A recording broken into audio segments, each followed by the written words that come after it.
Our hands are not tied. If we can prove a crime, we'll make the arrest. First at 6, Portland police say they're tired of that myth. They say homeless campers who commit crimes will face the consequences no matter where they're staying. And tonight we're seeing an example of that play out in Southwest Portland. That camp caught fire this morning. Good evening, I'm Joe Donlin. And I'm Tracy Berry. Neighbors called to complain about that and other issues. And this is key. Police say those complaints were specific. KGW's Maggie Vespa is live at Southwest 14th and Montgomery. And Maggie, police say things are changing.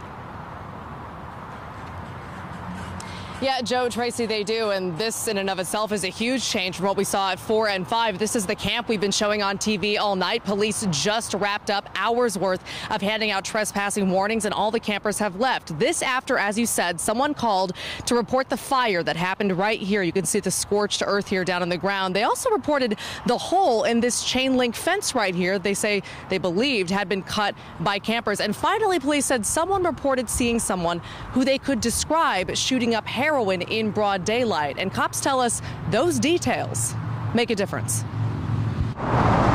It's a storyline we've seen play out across Portland, a chronic campsite on ODOT land. Here, it's piles of trash seen from our drone, Fly 8. This morning, neighbors saw fire trucks. And I could just see the burned out spot where all their belongings or tent or old car seats or whatever were burned down to the springs. Investigators aren't sure how the fire started and no one was hurt. Still, neighbors are fed up. Well, it's kind of a balance here between wanting to be compassionate, but then also wanting to kind of have comfort and safety in your neighborhood. They say simply the problem is crime. Neighbors have found their car windows smashed, their garbage ransacked. They call police, tell them about the problems and the camp, but no one is arrested, and often nothing is done. Police say there's a reason. Our hands are not tied. If we can prove a crime, we'll make the arrest. But we have to have evidence. Sergeant Randy Teig says the problem often lies in vague reports. Callers can't pin crimes on a specific person. And while police can break up camps that present threats to public safety,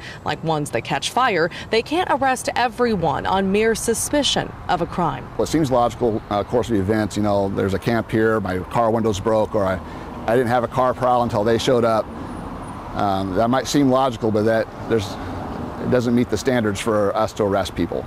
And it's frustrating. Campers say they're frustrated too. We found this man cleaning up trash along I-405. He says homeowners are too quick to stereotype. A lot of things actually happen around here don't have anything to do with us, but it's just the fact that we're that scapegoat for it because we're here. Tonight, hours later, those campers aren't here anymore.